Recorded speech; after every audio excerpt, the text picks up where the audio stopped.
కానీ మీ పిల్లలకి పెళ్లిళ్ళు కావట్లేదు, పెళ్లిళ్ళు అవుతాయి. సంతానం కావట్లేదు, సంతానం కలుగుతుంది.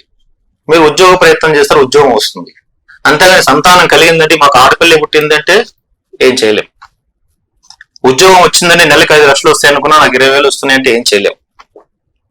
మీకు ఒక దారి ఏర్పడుతుంది అంతే, ఒక మార్గం ఏర్పడుతుంది. పెద్దలు మార్గదర్శనం ఏర్పాటు చేస్తారు మీకు అంతే. అట్లా ఎన్నిసార్లు చేయాలంటే ఒక్కసారి చేస్తే చాలు. మీరు చేయించాలనుకుంటే మీకు మనస్సు సహకరిస్తే మళ్ళీ మళ్ళీ ఎప్పుడైనా చేయించుకోవచ్చు, కానీ మళ్ళీ మళ్ళీ చేయాల్సిన అవసరం లేదు. ఒక్కసారి జీవితంలో చేస్తే ఆ గోకర్ణంలో అక్కడ వెళ్ళి ఇప్పటికి కూడా రావణాసురుడు దింపినటువంటి ఆ ఆత్మలింగం ఇప్పటికి కూడా అక్కడ ఉంది. మనం అందరం వెళ్ళి దర్శనం చేసుకోవచ్చు. ఆ లోపల చేయబెట్టినట్లయితే ఇంత సైజులో, ఒక ద్రాక్ష పండు సైజులో ఆత్మలింగం మనకి ఇప్పటికీ కనపడుతూ ఉంటుంది.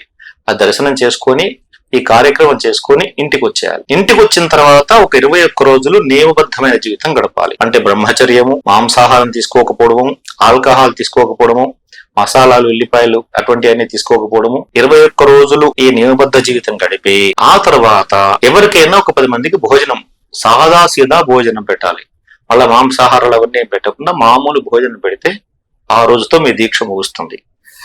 ఆ తర్వాత 6 నెలల తర్వాత మీకు మీ ఇంట్లో అన్ని శుభాలు మొదలవుతాయి, ఎటువంటి సందేహం లేదు. ఇది అక్షరాల నా స్నేహితులతో నేను చాలా మందితో చేయించాను, నా దగ్గరకు వచ్చేటువంటి వాళ్ళందరూ చేయించాను.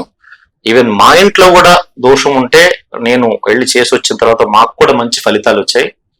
కాబట్టి ఈ పితృదోషాల గురించి ఎవరైనా ఏదైనా ఛానల్లో కానీ ఎక్కడైనా కానీ చెప్పి వాళ్ళు ఏదో భయపెట్టి మీకు ఇదైపోతుంది అదైపోతుంది అంటే భయపడవలదు.